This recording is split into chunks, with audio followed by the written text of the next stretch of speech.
Okay, so welcome back, Archie. Great to have you here. Good chat. Yeah. Nice preparation for today's live session. We'll dive straight into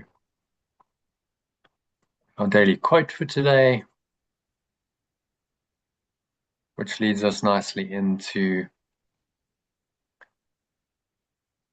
a lesson, which we'll practice and do a meditation. Mhm. And that will probably be our bundle for today. Mhm. Okay, so I'm just going to share my screen with you.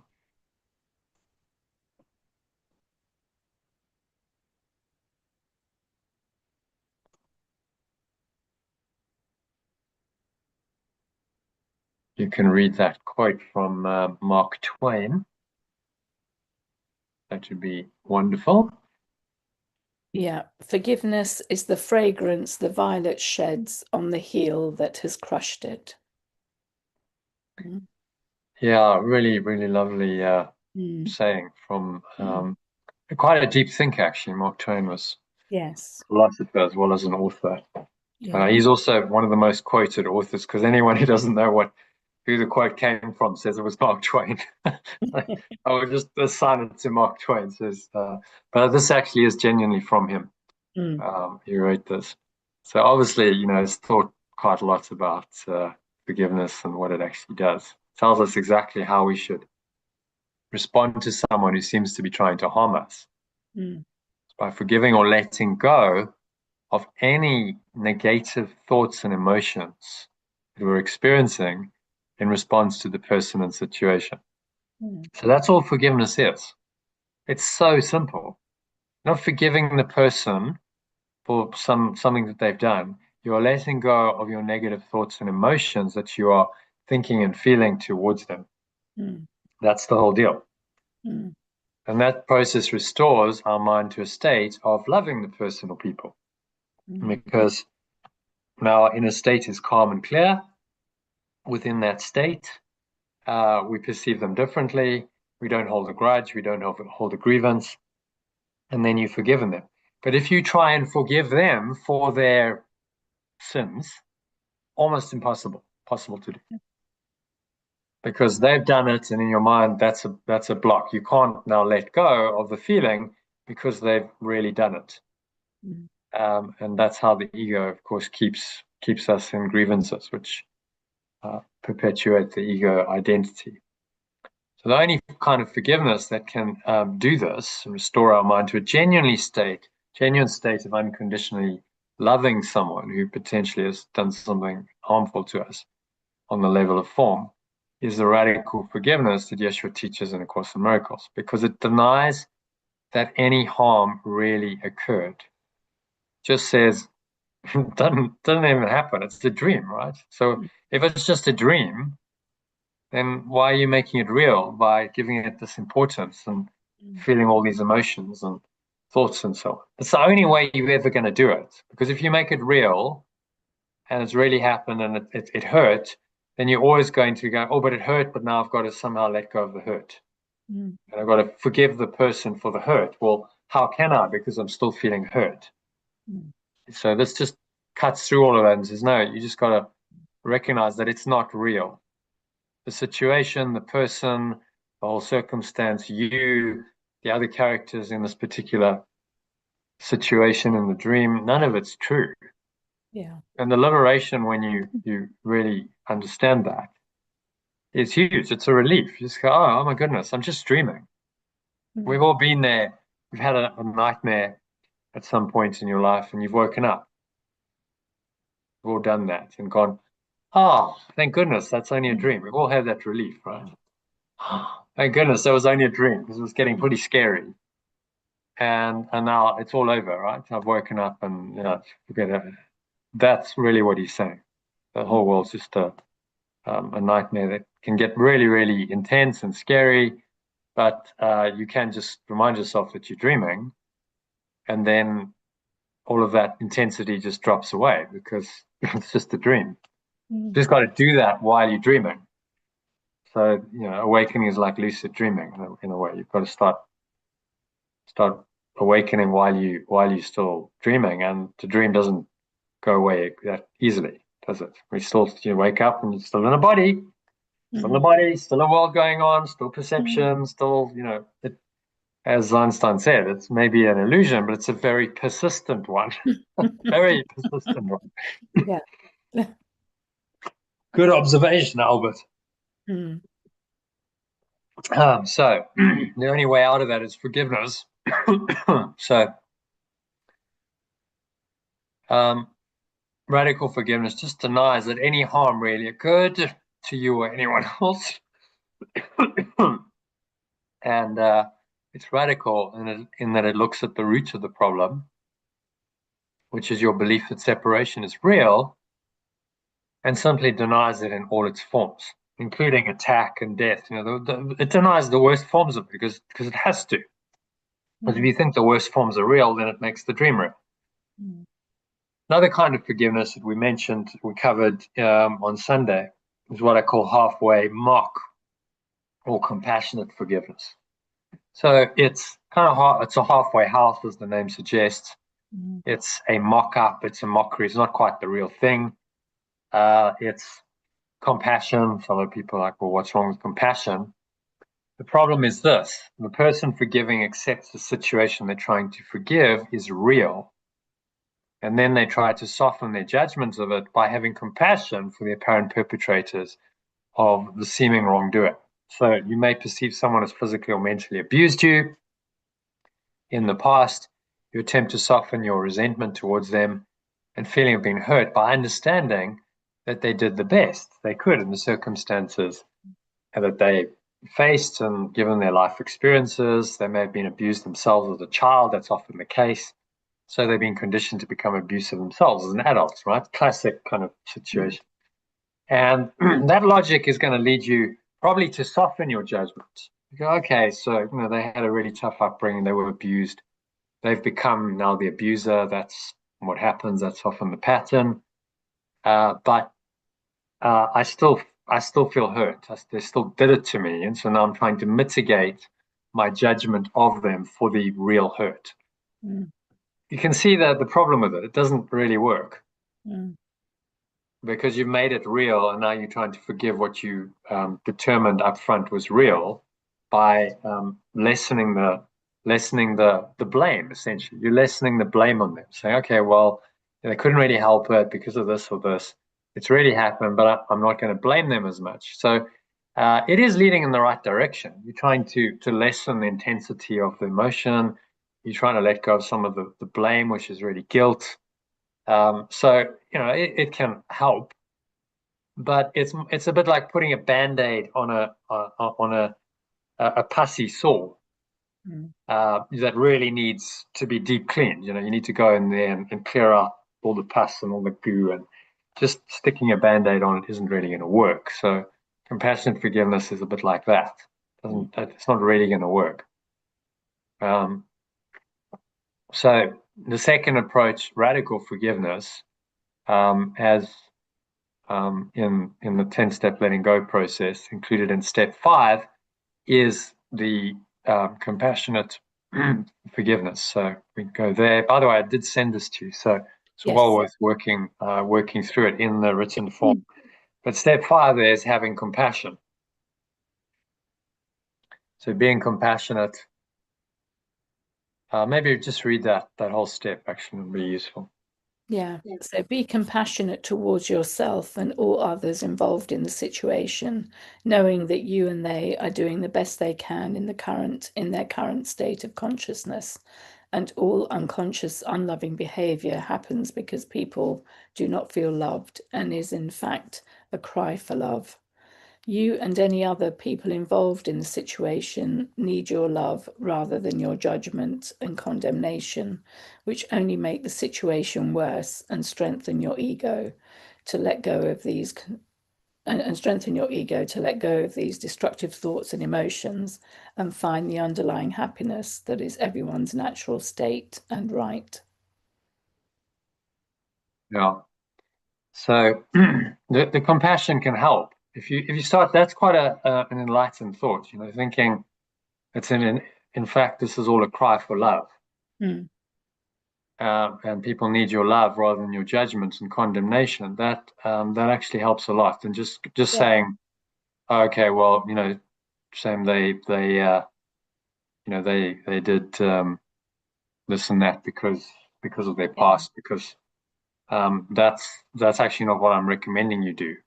Yeah, I know. And there's also, you hear people talking about separating the behavior from the person as well, in that context, that you're not judging the person, it's behavior that they've exhibited. The problem is if you make any of it real, you've got a problem. Yeah. So the behavior is real. The person isn't really that, but they did the behavior, but the behavior is real and the behavior hurt. You got a problem because you made it real in your perception of it, and the foundation of the whole thing is wrong. What you got to do is pull the rug out from under the ego entirely and say, none of this is true, right? None of these characters really even exist. The whole situation is just a dream that I'm dreaming. My character then doesn't exist. The implications are vast. Well, if they don't exist, then neither do I. Because it's like I can't exist and then they not exist. It's one or the other. It's either all non-existent or it all exists. And that's of course where the ego gets challenged, because you want to exist, but you don't want all these horrible people in your apparent existence doing all the nasty stuff to you, but you want to maintain your separate existence. But you can't do that. As long as you maintain your separate existence, you are going to have issues to deal with. People are not always going to behave the way you want them to. I mean, if we haven't learned that by now, it's like almost certainly they're not going to behave the way you want them to. Surely life has taught you that. That happens all the time. So, why do we still expect them to behave the way we want them to behave when, pretty much all of our life experience has shown us that they don't. People just don't. They do all kinds of crazy stuff. There's very few people who are awakened and integrous. So you get all kinds of crazy ego behavior on this planet. If everyone was enlightened, then that wouldn't happen. But very, very few people are. And even the so-called enlightened ones, if you look at what's happened with the Epstein stuff, they didn't behave particularly well, a number of them. So you got to really just see the ego for what it is and say, okay, the only way out of this is to let it go radically. And then you go through this whole process of processing it, dealing with the emotions, letting go of the emotional pain primarily, giving thanks, appreciating that it's actually all been perfect in its imperfection, and feeling grateful that you've had that experience because it helped you awaken. And if you can really feel that, then you've forgiven completely. If you're not grateful, then there's going to be some resentment, which is the opposite of gratitude. So that's really the acid test. When you can look at a situation, let's say the one you're currently dealing with, and go, okay, I'm really actually grateful. Like genuinely, I really feel that. I'm really grateful to you for what you've done for me. Then you've really forgiven it. There's no resentment left. It's gone. But as long as there's still I'm grateful, but I still want my money or whatever, then it doesn't work. So this is a quite a thorough, rigorous process. The end of it, if you really go through it and you really feel what the steps are suggesting you feel, ultimately you feel all is forgiven and released. We always are one. Always are, have been, and will be one self. And so I love you unconditionally as myself. If you really feel that, that's genuine forgiveness. Now you feel one with the person, not separate from it. That's ultimately the outcome. It heals the separation. But it's a process, and it can take many times.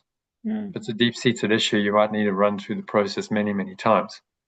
But each time you do it, it's like another layer of the onion skin being peeled. And as we know, onions make you cry, so it can be hard work.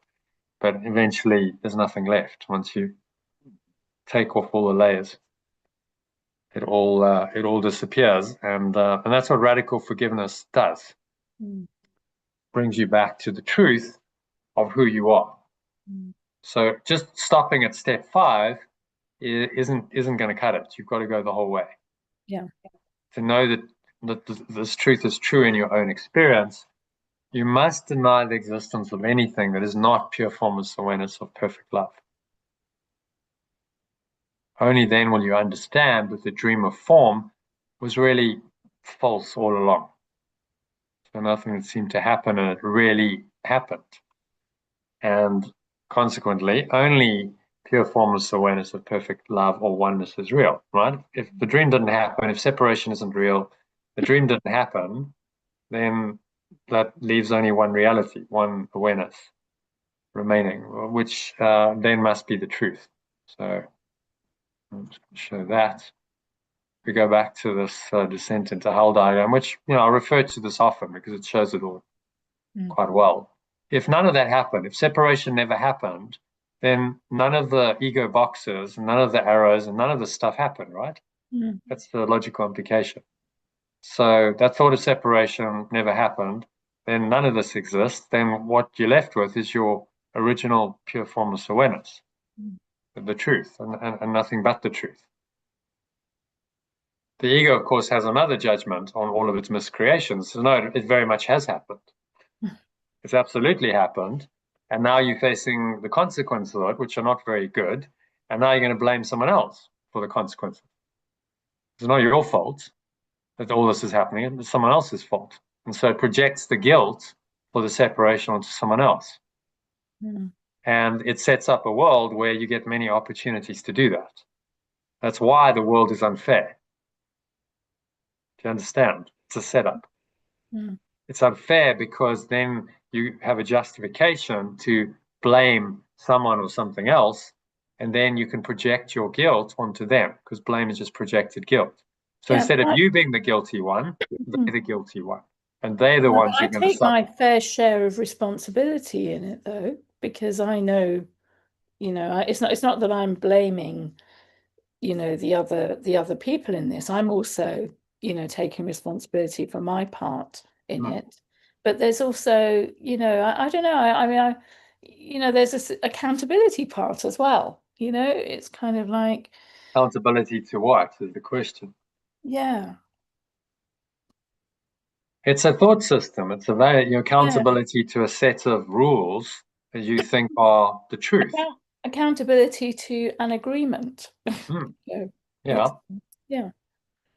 But remember, everything all the agreements that we have here, even says in lesson 76, the laws, the ethics, the rules. Yeah, I know. All of that is part of the ego's construct, right? Yes. If separation never happened, then all of that doesn't exist either. It's all part of a construct of the mind. I know, but that's a bit I find really difficult to It's so radical. Yeah. But if there really is only this, and you can see only that in the situation, despite all the illusory appearances, then is there really a problem? Yeah. Then you see, so this solves all problems. Because it just says none of the problems really exist, even though they seem to. None of it's true. None of it really exists. So you don't have to give it mental time, energy, attention, because it's non-existent.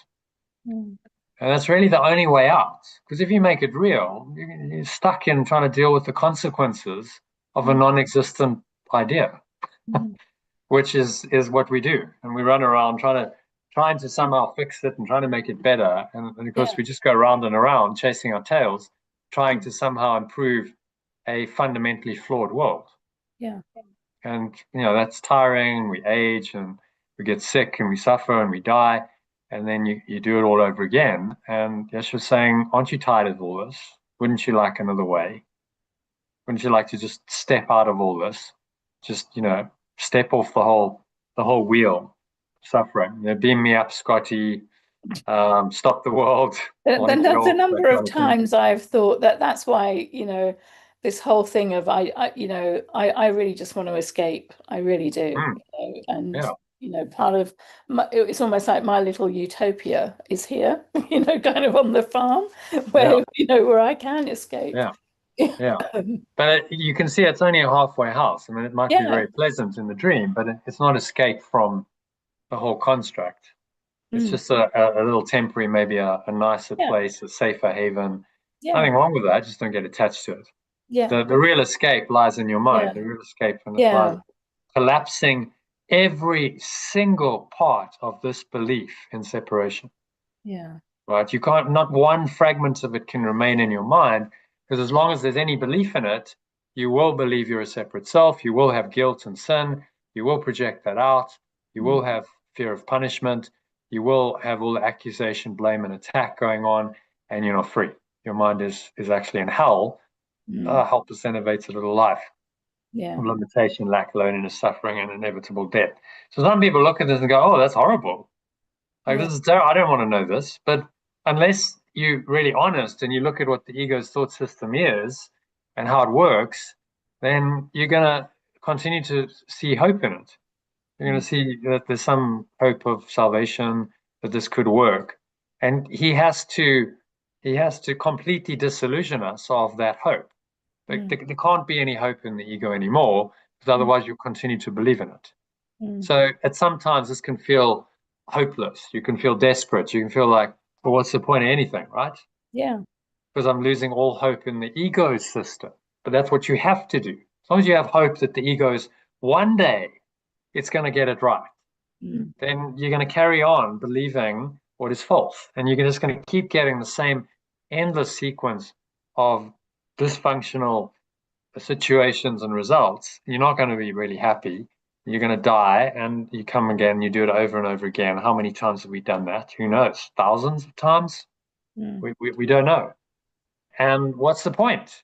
Just round and around and around, going absolutely nowhere. But that's what he's saying. You're going nowhere here. You're just stuck in a dream. Whatever you achieve in a dream, you're just dreaming. So as great or as low, as scary and fearful and awful as the dream may be, or as apparently amazing as it is, you just remember you're just still dreaming. A dream is a dream is a dream, and truth is truth is truth. Yeah. They don't mix. You know, the states don't reconcile.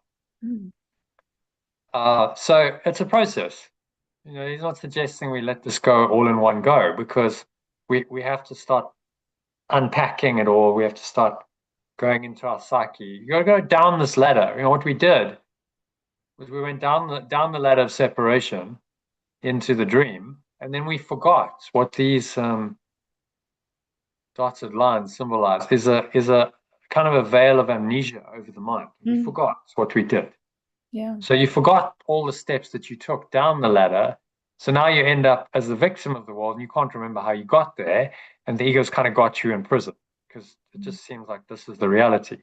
So we have to remember ourselves, piece together the broken fragments of the sonship and go back. And the way you do that is you got to climb back up the ladder. Now, in psychological terms, if we flip it around, looking at another model, that looks like that. By climbing the ladder back up, you're going deeper into your psyche. All of those veils of illusion, the things that you forgot or in your subconscious, you have to unveil them, you have to reveal them, so that you stop forgetting, you start remembering who you are. And that's exactly the work of the Holy Spirit. It does that, and all this stuff then has to come to the fore into conscious awareness. Not pleasant when it does, but then you can actually look at it and you can make a choice about it. So do I want this or not? You know, this has been surfaced now. I'm now aware of the thought and the emotion that's going on, but I can choose to let it go. And so as you go deeper into your psyche, you climb the ladder back up to that core belief in separation. See, so when you get to that core belief, you're getting back to the individual self. Let's flip it around. We go back here. That core belief is your core individual identity, right? So you're going quite high or deep into the mind, depending on whatever analogy you want to use, to discover that. And if you can really look at your self-concept and you can collapse that, then what's next is the belief in separation itself. Okay, if there's no separate self, then how can the belief in separation be real? Because the individual self relies on a master belief in separation, which we call the ego or consciousness. So that can't be true either. once I've collapsed my individual self concept. But you have to really undo that. And that's a tricky entity. That's got a lot of different aspects to it, and a lot of different tricks. And it doesn't want to go away, right? Because it's been in charge of your mind for a long, long time, and it's saying that it wants to maintain its existence. So you can see the pathway, and once you dig into that, let's say you've really let go of the separate self concept, which is just a false belief. I am not good enough. I'm not worthy of love. Then you open to just seeing this as a simple choice. You go back to this diagram, and then you just change your mind about it. And you say, well, really, do I want to be separate? Do I still want this separation and all it offers me? Or am I willing to accept that only oneness is true? And at that core level, you undo the ego. So that's the process. And obviously, the more you do that, the more forgiveness you practice, the more you deconstruct the separate self and the master belief in separation by continually choosing against it. So eventually, this whole construct is collapsed. And when these layers don't exist anymore in the mind, you're fully awakened. And the mind is just one clean, clear awareness that's shining from its core. And then there's no false beliefs and thoughts and emotions and perceptions to cover it over. And that would be, the Christ consciousness, Christ awareness that someone like Yeshua attain, where you just are that, you completely yourself, you know who you are, and that shines through. And in every moment, what needs to happen, your thoughts, feelings, and perceptions are guided by this true self. And there's no longer a split anymore. You're no longer vacillating. So, well, should I have a bit of the ego here, a bit of the Holy Spirit? There's a complete choice for your true self and the Holy Spirit. And so you collapse the duality. There's no longer a desire for something else. So there really is no choice. At the highest level of enlightenment, the idea of choice is meaningless. There's nothing to choose between anymore. You've let go of the alternative. So that's what's happening in psychological terms, and you can see how that is mirrored and represented, I suppose, quite well in this diagram. And now you start, and this diagram talks about, the whole thing. It talks about how time and space were created in the universe.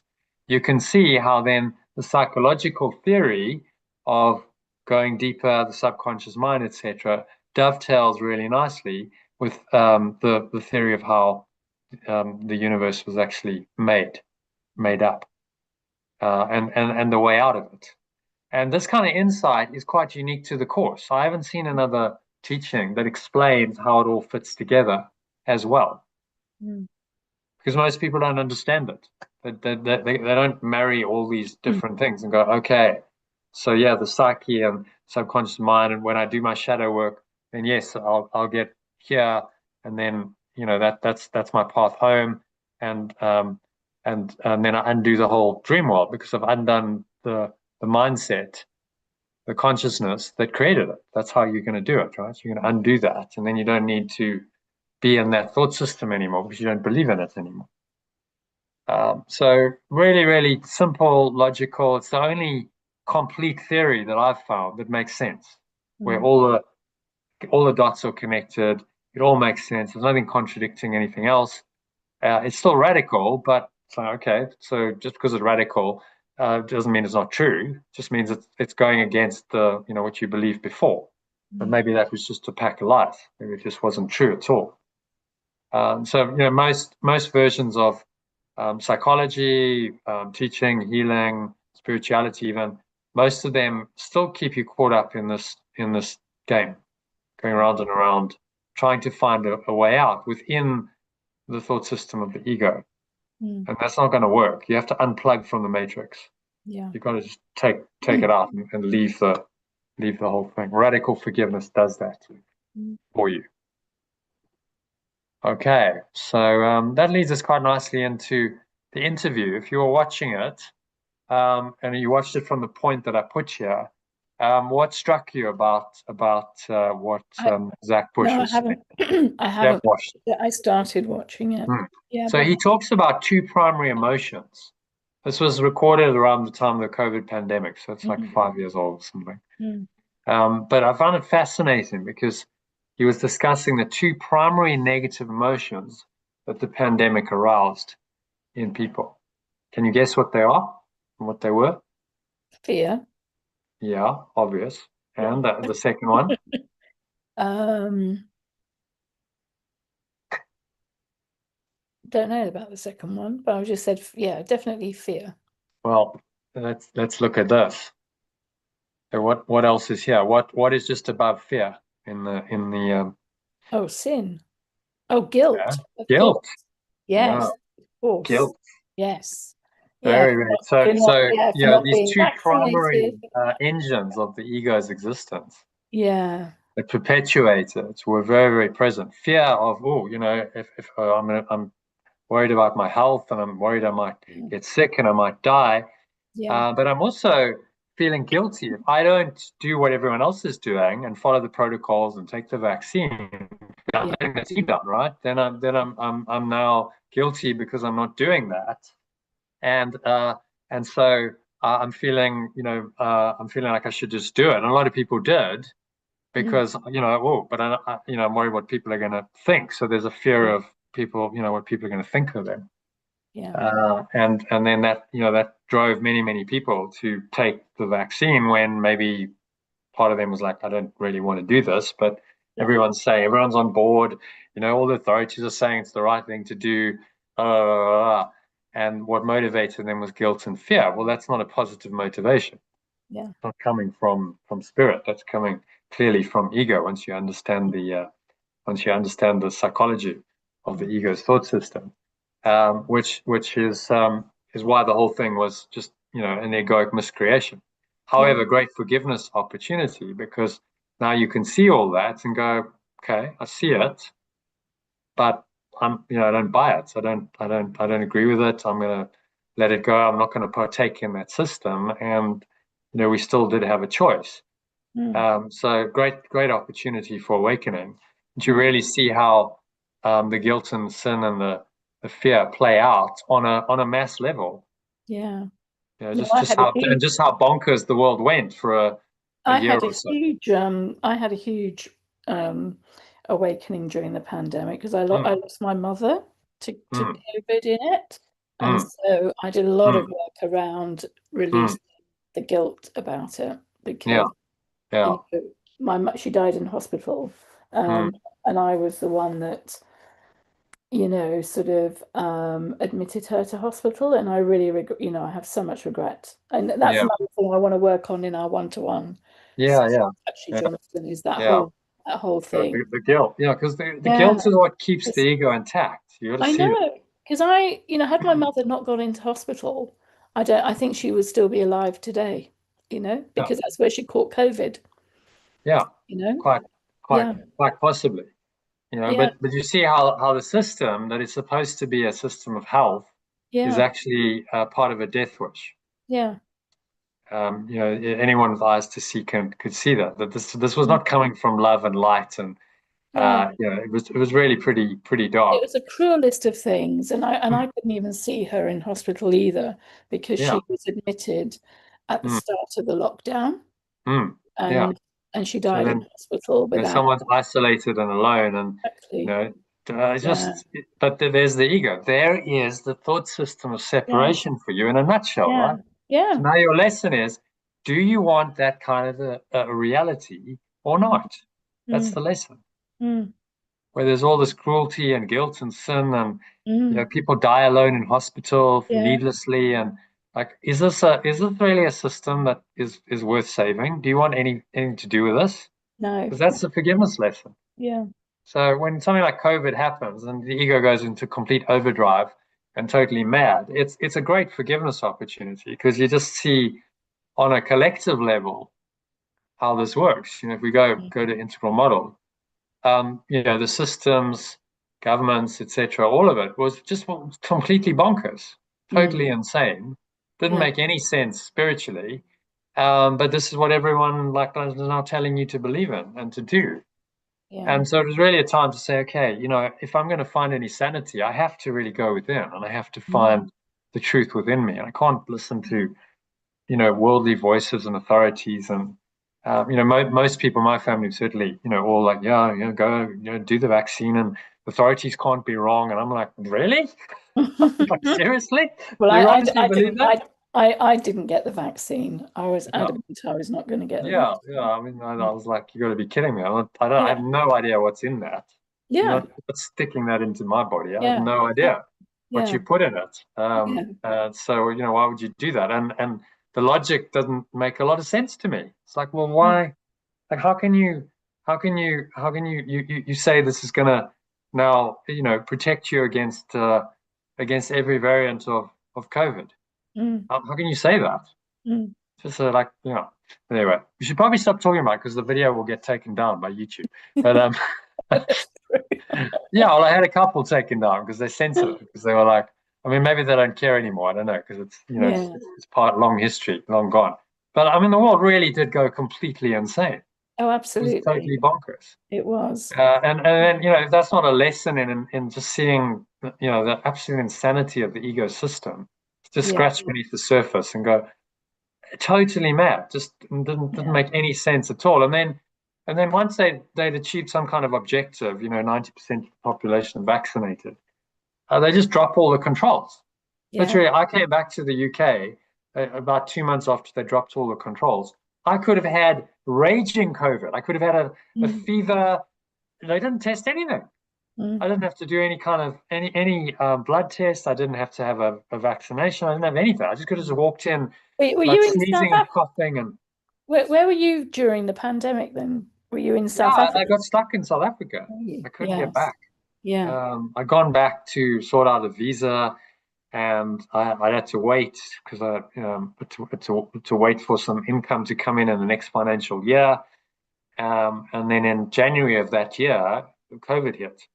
It Mm. was 2020, and I was like, okay, well, clearly that wasn't in the plan. So yeah, it delayed things, and then I could only apply for the visa, I think, in November of that year. I was planning to do it in April, but they weren't taking application, and I Mm. couldn't even go. You then it was a vast fortune to catch a flight, and then at some Mm. point there were no flights, and then there were flights, but then you had to go into like 5-star accommodation and pay a fortune for 2 weeks of quarantine. I'm like, well, I can't afford that. Mm. So I just got to kind of ride it out in South Africa. And during the height of the pandemic, I went to the mountains. Went Mm. to that. Have you been to the Drakensberg? And I have. Yeah, I went there last really year. nice. So I was in a retreat center, Yeah. pretty much on my own, and retreat people and a few day visitors. And I was like, no one's stopping me going for a run. I'm just going for a Yeah. run. Yeah. And like, there's not really anyone around anyway. So like, I can't really Yeah. catch it from the bushes or Yeah. the animals. So it was great. Yeah, it was a great way to just get over it. But I also went through quite a big sort of spiritual awakening because it was like all of that darkness and that oppression. You're like, what is the point of any of this? I mean, if this is what the world has come to, like, I it why even was stay around? Like, what's yeah. the point? It's just so dark and miserable and oppressive. But I also made a decision that I was going to do something about it. Yeah. Instead of offering myself, which I could have done. I remember sitting. This was two in the morning. Uh, it was a bright moonlit evening, a full moon, or almost full moon, and I went to this waterfall, 40-meter drop, Mm. and I went, should I do it? Should I just like end it? It's like, because what an absolute shit show this whole place is. Mm. Yeah. And something in me was like, oh, actually, I thought, if I do it, what if I change my mind halfway down? You know what I mean? Oh my Yeah. God, it's too late now. It's like the die is cast, gravity is taking its course, and you're going to hit that Yeah. rock very, very hard. And then I thought, well, what if I don't actually die and I'm just kind of lying there paralyzed, Yeah.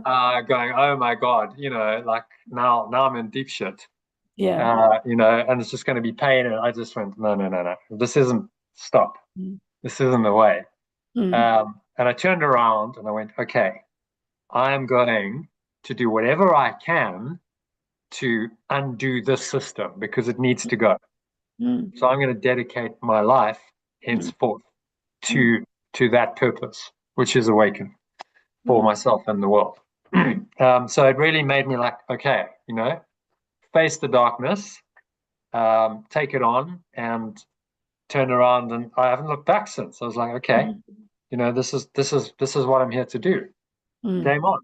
Mm. It's like Neo saying to Smith, essentially saying to the whole system, come, okay, come. Mm.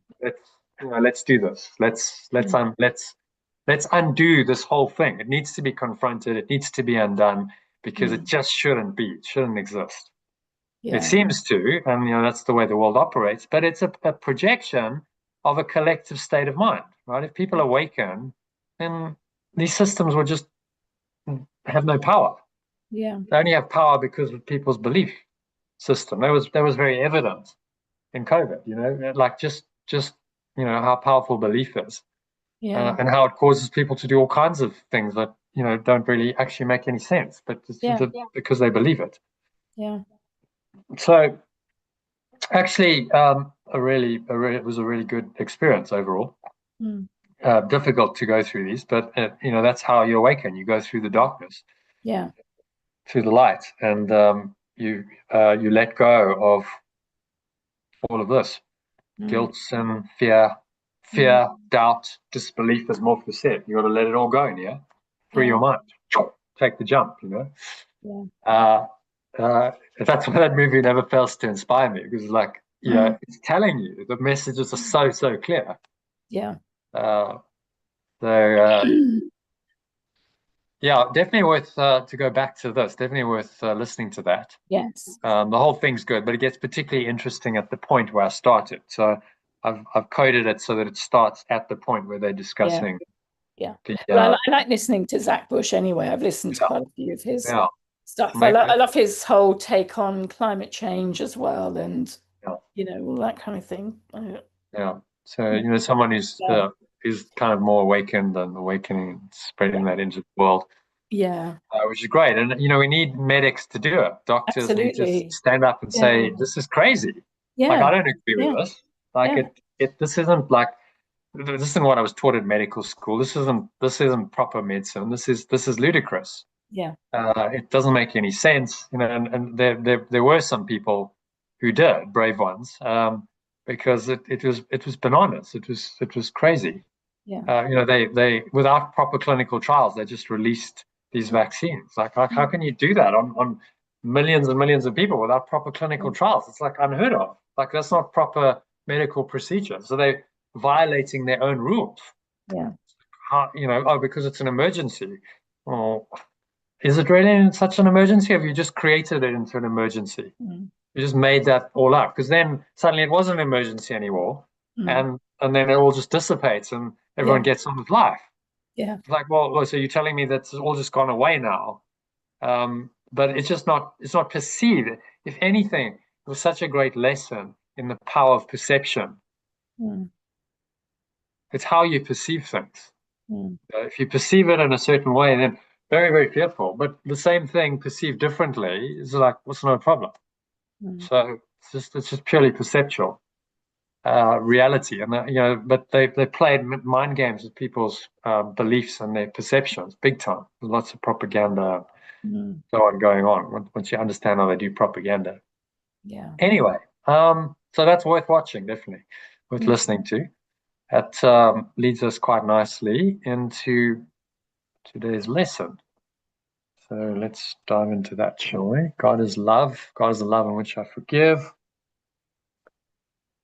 Or pure formless awareness is the perfect love in which I let go, Mm. which is another way of saying it. So this awareness, pure awareness, perfect loving awareness, is the love in which I let go. Makes it so much clearer and easier than forgive, right? Yeah. What is, Yeah. and most people don't really understand what forgiveness means, and I don't blame them. It's not that obvious. Yeah. it's a Christian concept typically.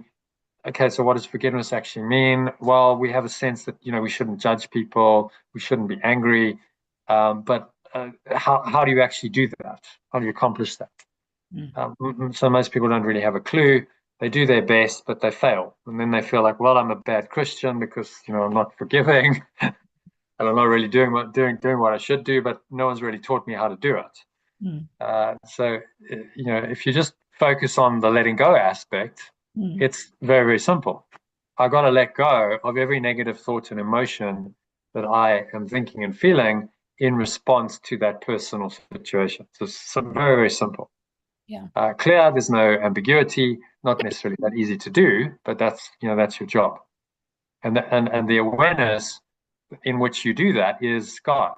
The pure formless awareness of perfect love is what is going to allow you to do that letting go.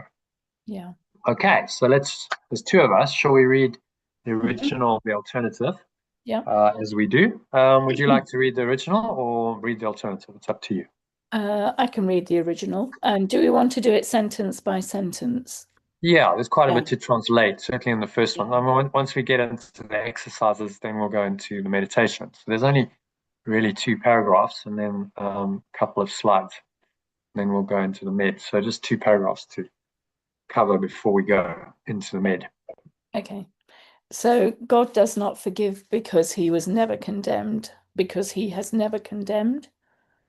The pure formless awareness of perfect love does not let go because it has never condemned. Quite Mm. interesting to phrase it differently.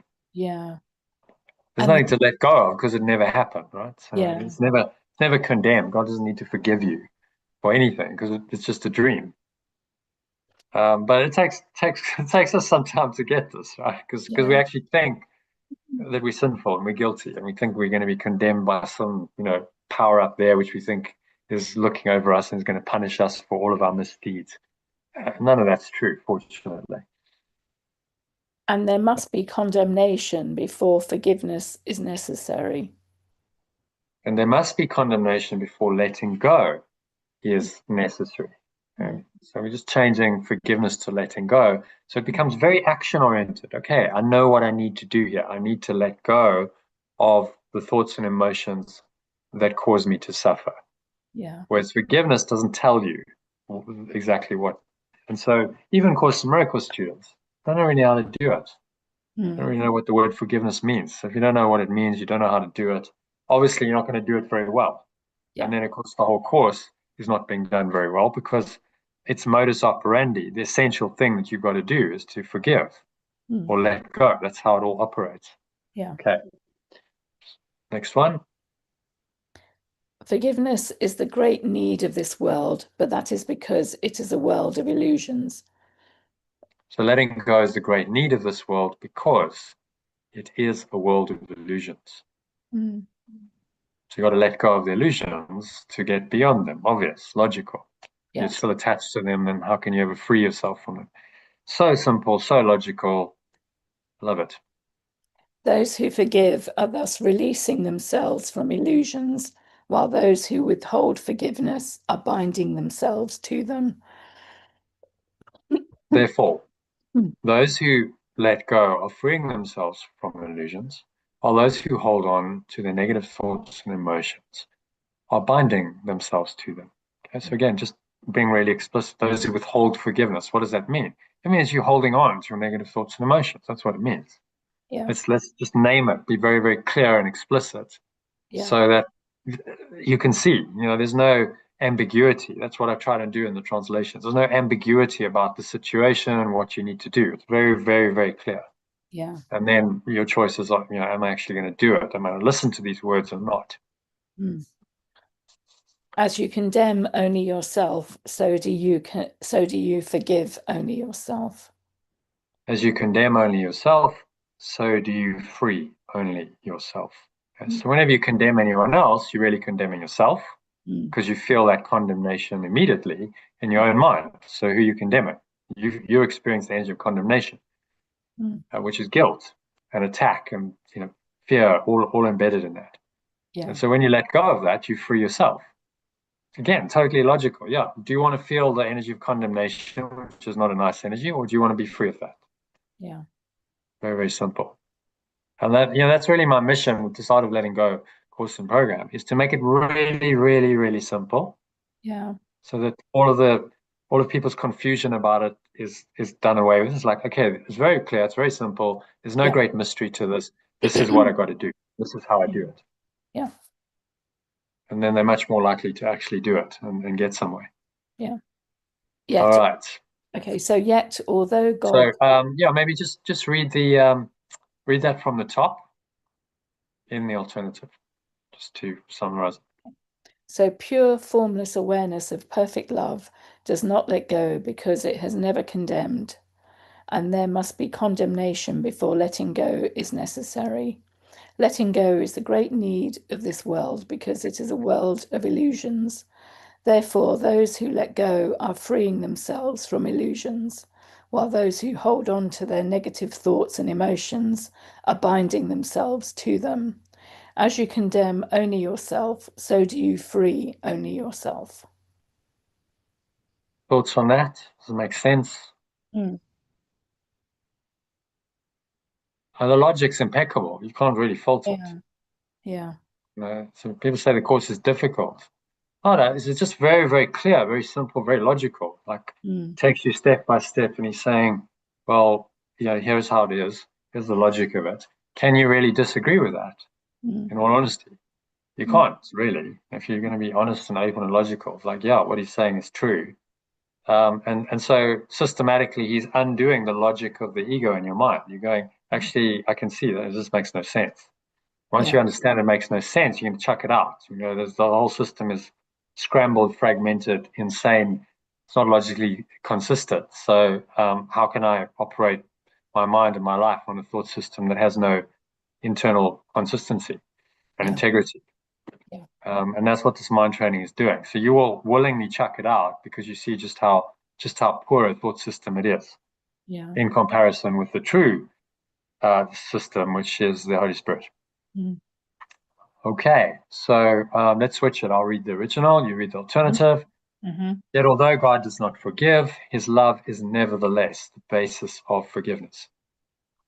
Yet, although pure, formless awareness of perfect love does not let go, its love is nevertheless the basis of letting go. Fear condemns and love forgives. Fear condemns and love lets go. Forgiveness thus undoes what fear has produced, returning the mind to the awareness of God. So letting go undoes what fear has produced, returning the mind to pure, formless awareness of perfect love. For this reason, forgiveness can truly be called salvation. For this reason, letting go can truly be called awakening. It is the means by which illusions disappear. It is the means by which illusions disappear.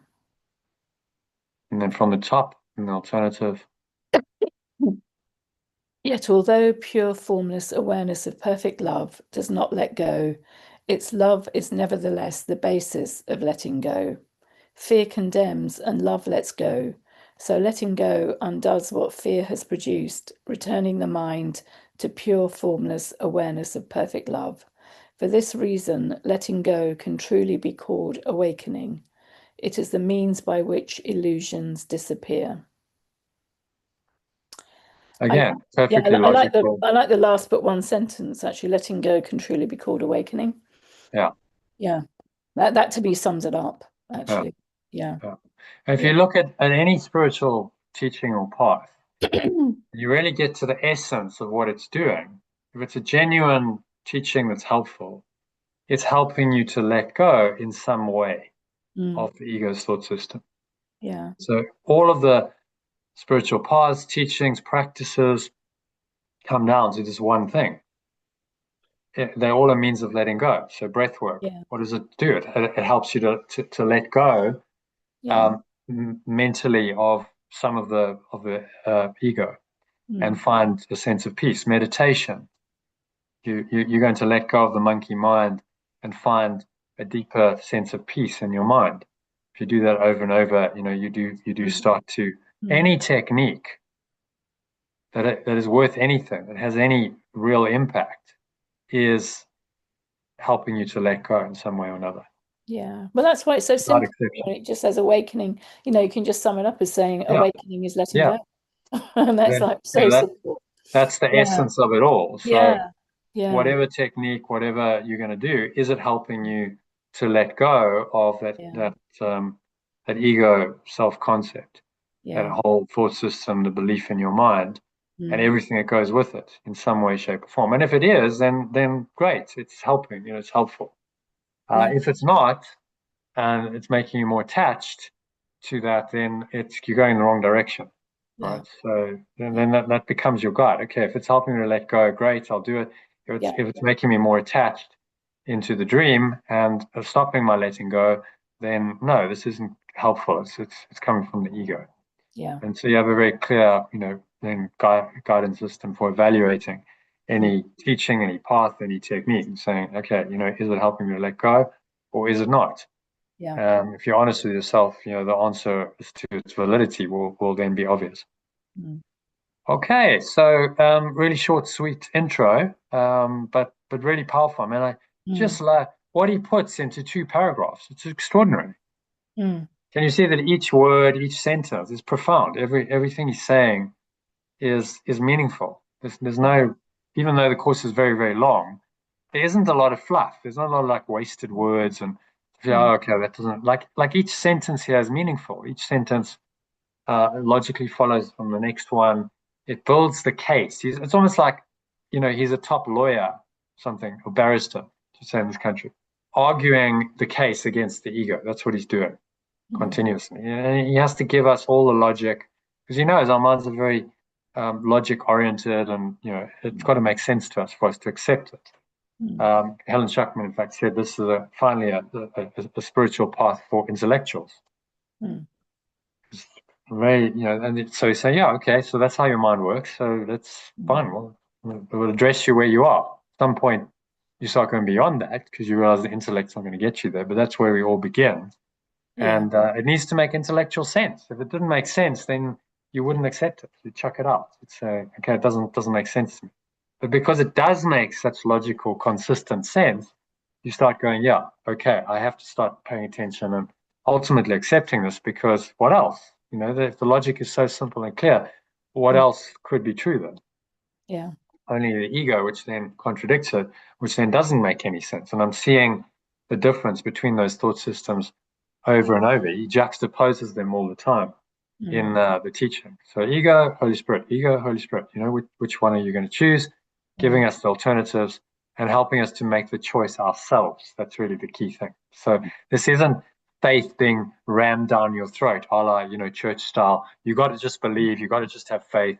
Don't question. It's like, no, really question, think for yourself, go through the whole process, do all of that, wrestle with it, because when you come to the conclusion, it will be your conclusion. Yeah. No one has forced this upon you. You will make the choice to let go of the ego. And that's the only way it's going to work. Yeah. If someone is telling you to do it, you're going to rebel and you're going to, default back to the ego. That's why these controlling religions, they don't work to awaken anyone. You either get people who are very passive and just go with it and say, well, I'm not going to ask too many questions, or you get people who rebel against it and say, no, screw that. Yeah. I'm not going to do it. But within the construct of it, very, very few people awaken because of all of that control. Okay, so all good. Great lesson. Any comments or questions? Should we just go into the meditation? Yeah. All right, so let's do that. Going to get this going. Okay. So this is a meditation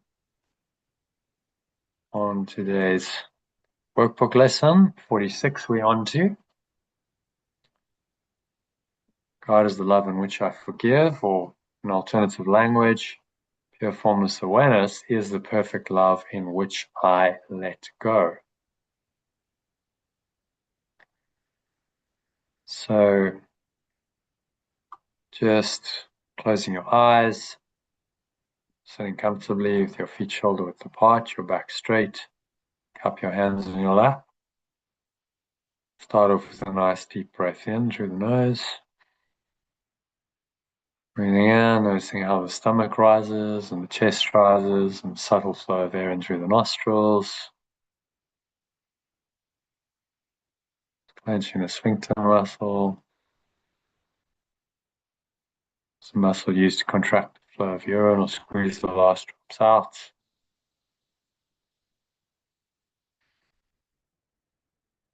Use the breath to raise this really warm, tingling feeling up the spine into your heart center. Put one hand on your heart to really connect in with that. Draw it up into the crown of your head.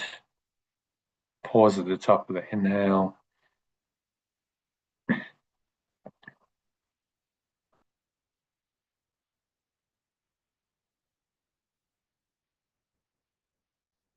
Scan your mind.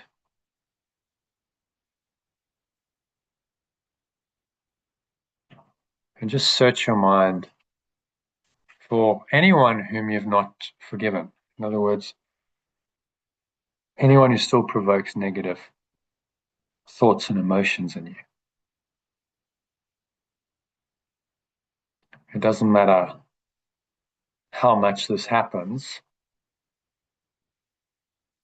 you've either let go of these thoughts and emotions entirely or not at all.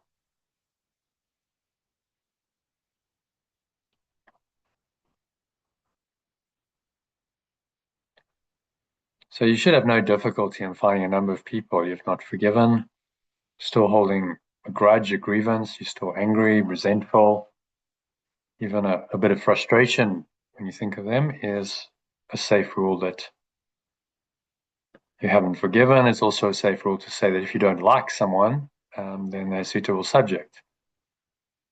Breathe in again and just mention each person by name. So as they come to mind, say, God is the love in which I forgive you, and name them, or in the alternative, if you prefer pure formless awareness, here's the perfect love in which I let go of my negative thoughts and emotions you seem to cause, and then name them. And so the alternative is really being very clear about what the problem is. The problem is not them and what they've done or said. The problem is your negative thoughts and emotions about what they've said or done. So they seem to cause these negative thoughts and emotions, but that's only seeming, that's an appearance. In truth, those negative thoughts and emotions are already in you, and this person just triggered them to arise. They activated them. And now the ego says, blame them for this.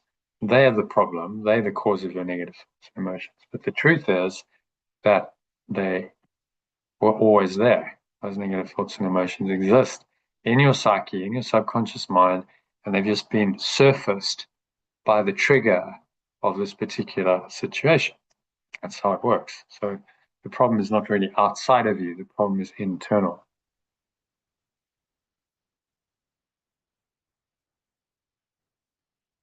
And so as you say, pure formless awareness is the perfect love in which I let go of my negative thoughts and emotions you seem to cause, and you name the person, you can just have a sense of letting go.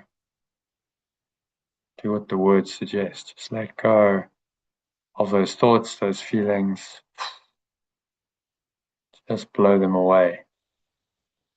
The breeze of your breath. And just going, gone. And nothingness.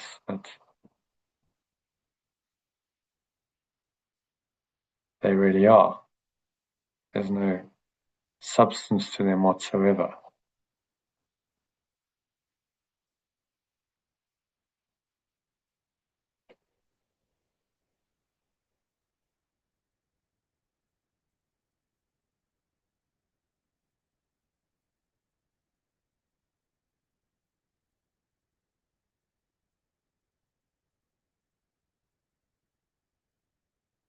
Breathing in again.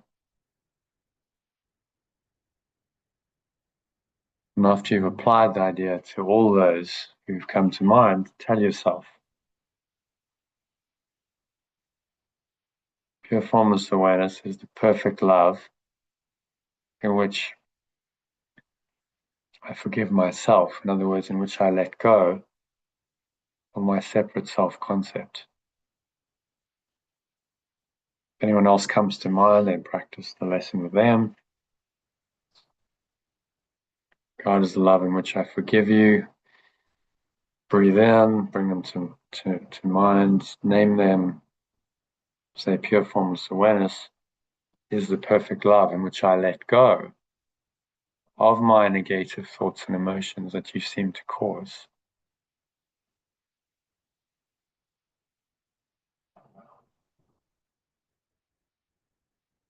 And then name them.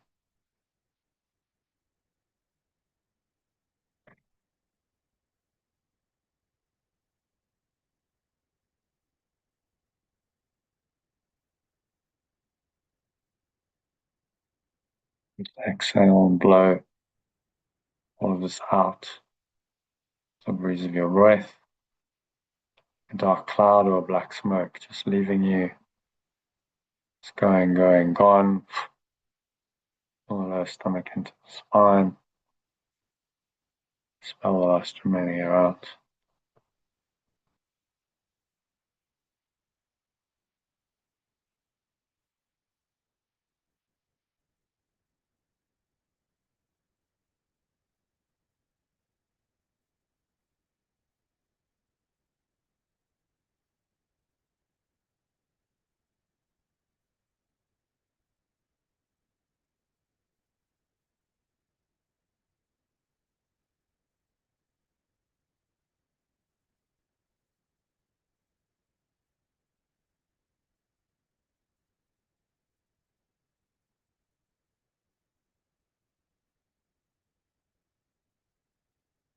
Now say to yourself,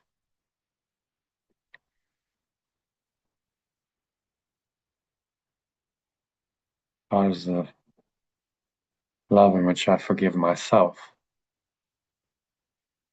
Pure formless awareness is the perfect love in which I let go of my separate self-concept in alternative language. Just breathing in as you say that, feel into those words. Pure formless awareness is the perfect love in which I let go of my separate self-concept. Feel this pure formless awareness of perfect love that is your true self, your true nature. It's infusing every part of your mind, every fiber of your being, every cell, every muscle, your body.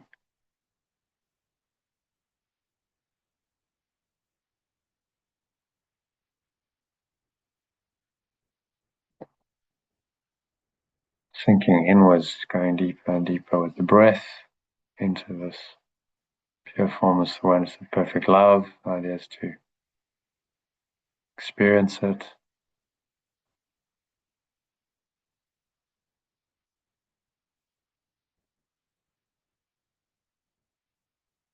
So pure formless awareness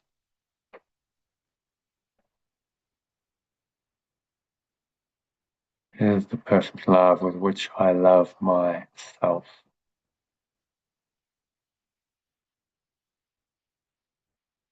Say that to yourself, feel into it as you breathe. And this awareness, pure formless awareness, is the perfect love with which I love myself. Feel that love. It's really just an acknowledgement of your true self. That is love. Right? So when you say you love yourself, you become aware that love is yourself. There really is no difference between love and you. I am love. In other words, as we discovered in the Ultimate and Go course. So pure formless awareness is the perfect love in which I am blessed.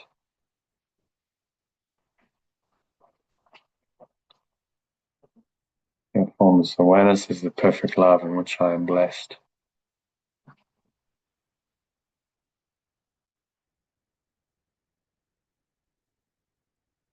form of application may vary considerably, but don't forget the central idea. For example, you might say, I cannot be guilty because I'm an extension of perfect love. I have already been forgiven or liberated. Breathe in on each one, feel into it, put one hand on your heart. I've already been freed or liberated. Feel that freedom in your mind, in your heart.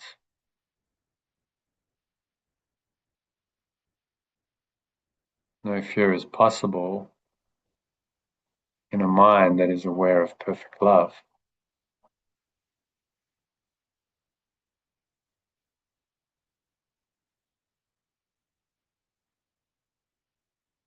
Feel the truth of that. If you're aware of perfect love, then how can there be fear? Fear denies perfect love is real. Breathe in again. So there's no need to attack, because pure formless awareness of perfect love has set me free.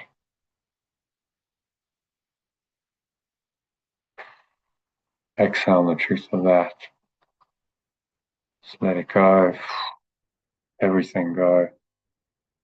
All of the negative thoughts and emotions, the unforgiveness, as the Course calls it. Just drop it all and feel the underlying freedom in that letting go.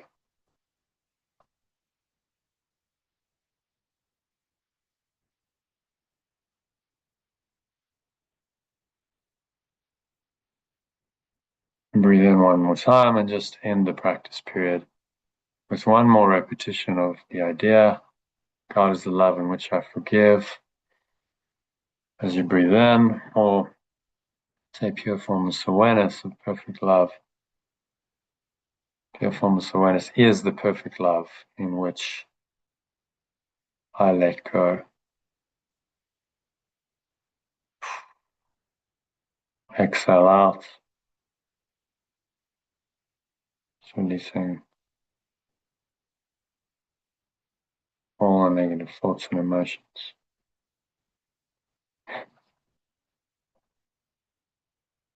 All the stomach into the spine. Expel the last remaining air out.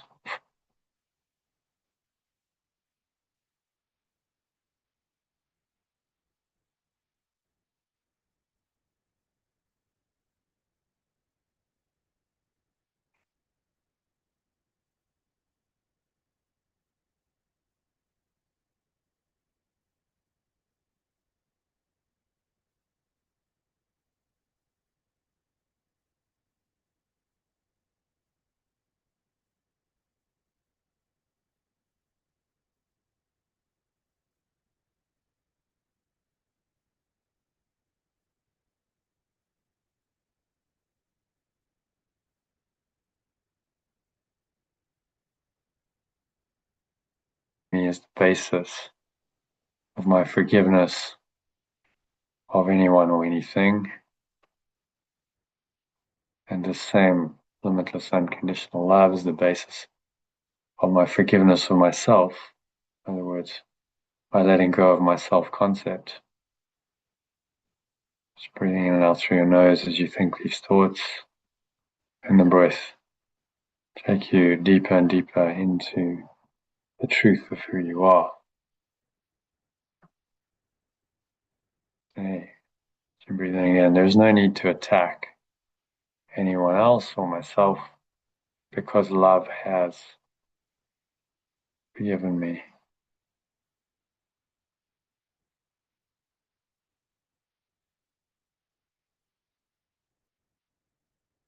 Truth is,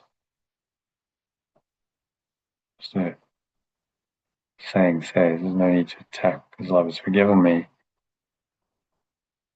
It's an interesting point, because we neither attack neither in self-defense or to gain something from others. We attack so that others will attack us back. and punish us. And so project your guilt out, blame someone you feel like they're worthy of attack. You attack them, and then you fear that they're going to attack you back, which is the punishment for your sin and guilt. And so you get caught up in the cycle of attack and then punishment, which requires that they attack you. And this is attack and defense and defense and attack. And around you go in a defense and attack until you realize that none of it's true. And love has forgiven you from all this. In other words, just so that loving awareness can free you from all of this.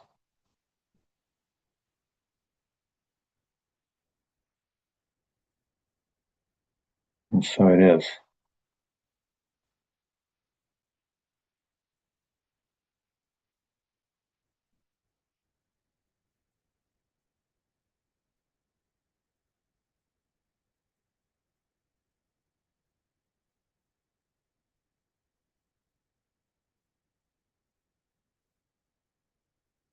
So just sinking inwards, going deeper and deeper with your breath into the light, the truth that forgiveness shows you. This pure formless one, perfect love in your own mind that is revealed through forgiveness.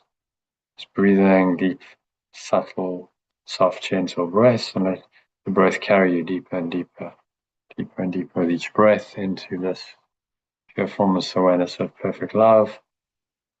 There's nowhere else to go, there's nothing else to do. Just breathe, relax, and be still. And surrender to this lovely, peaceful awareness we call God or pure formless awareness of perfect love.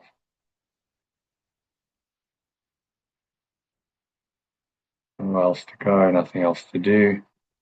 Just breathe, relax, and be still. Surrender in that stillness. Surrender into the light of true awareness.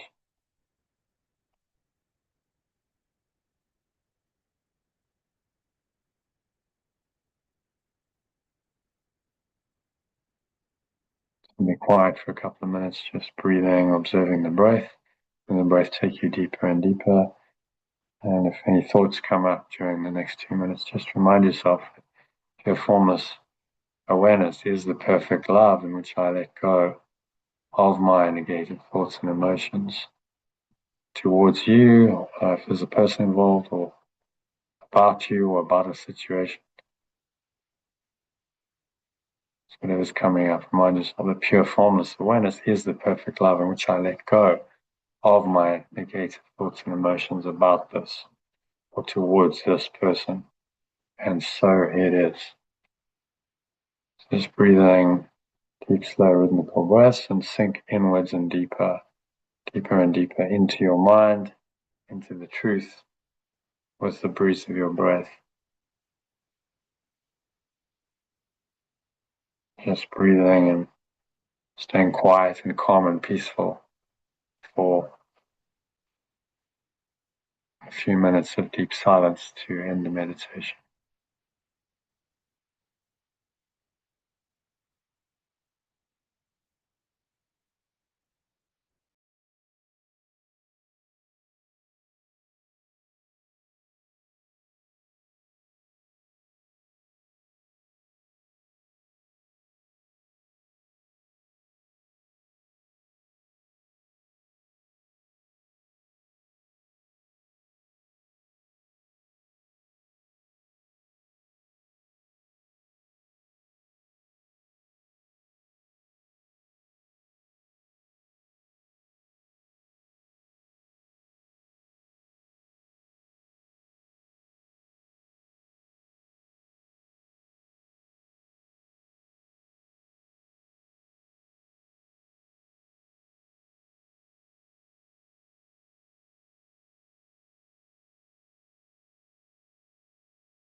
Any thoughts come up, seemingly disturb your peace, find yourself that God is the love in which I forgive, or pure formless awareness is the perfect love in which I let go in this situation. Breathe in on that thought. Observe those negative thoughts and emotions.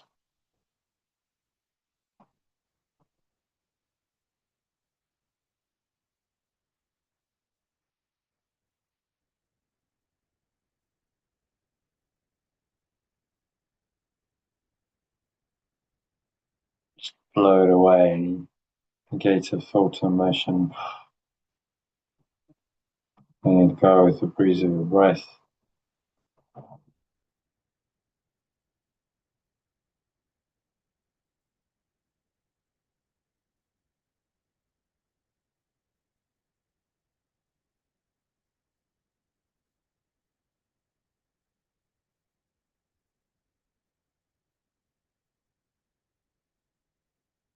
Sinking deeper and deeper with each breath into this lovely, calm, peaceful state of loving awareness, which you have forgiven. Say to any person who comes to mind, God is the love in which I forgive you, or pure formless awareness is the perfect love in which I let go of my negative thoughts and emotions towards you, and just let them go and blow them out.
So just gently coming back now, bring your awareness back into body, mind,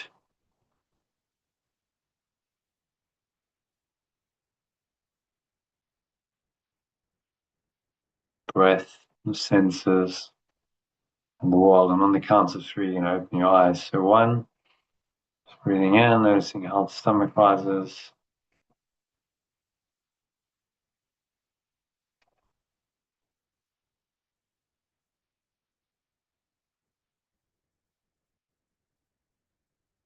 2, chest rises, noticing subtle flow of air in through the nostrils as you breathe in. The energy rising up into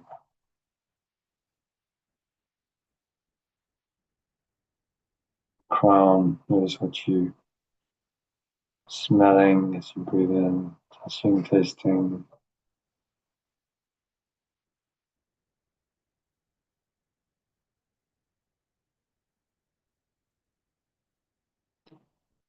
Just be aware of the thoughts, emotions, related body sensations going on, particularly if they feel a little negative.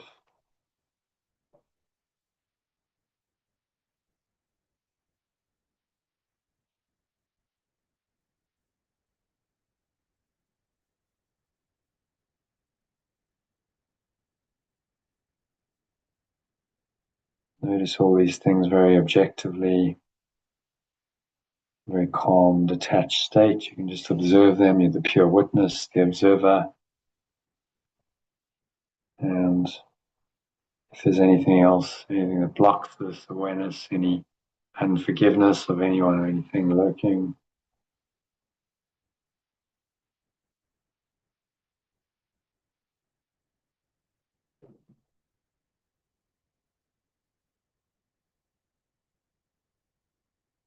so on the count of 2, exhale. Notice how the air flows out. Chest and the stomach suck back in.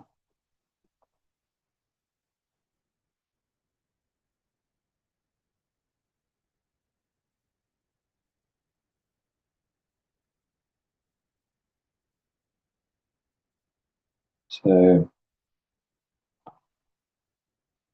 notice the weight of your body pressing down into the chair, your feet touching the ground. Noticing what you're feeling and touching with your hands.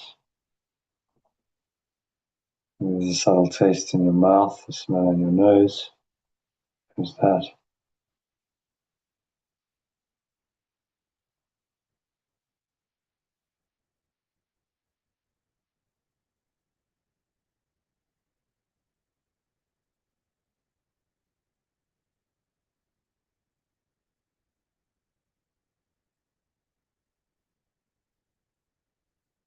So this very quiet, calm, peaceful state. Realize there's really nowhere else to go, nothing else to do. No negative thoughts and emotions remain.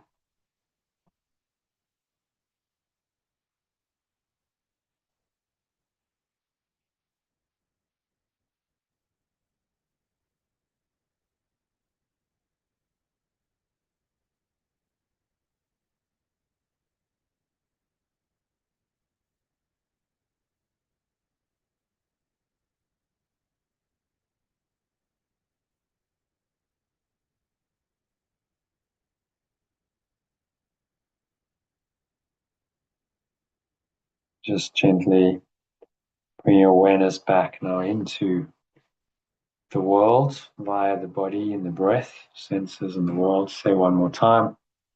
God is the love in which I forgive, or pure formless awareness is the perfect love in which I let go of my negative thoughts and emotions about anything or towards anyone.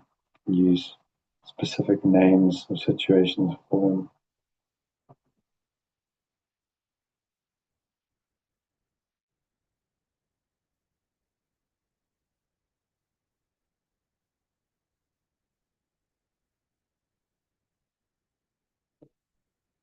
Let me anchor this state in, a state of true forgiveness, which is loving awareness. Set the intention to stay here in this forgiving, loving state, no matter what seems to happen.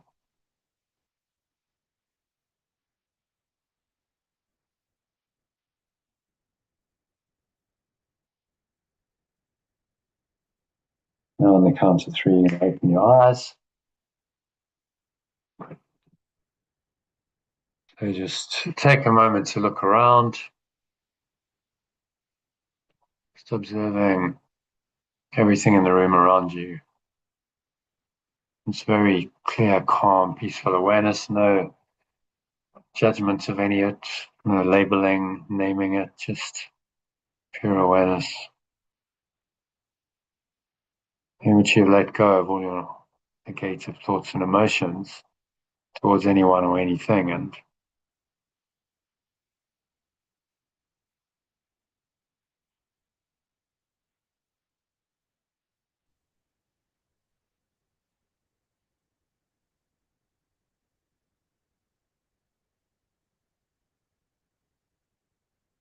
just set that energy, whatever comes in. You can remind yourself of today's lesson, the kind of love in which I forgive, or if you prefer the alternative version, pure formless awareness is the perfect love in which I let go of my negative thoughts and emotions about the situation or towards a person or people, if there are people involved.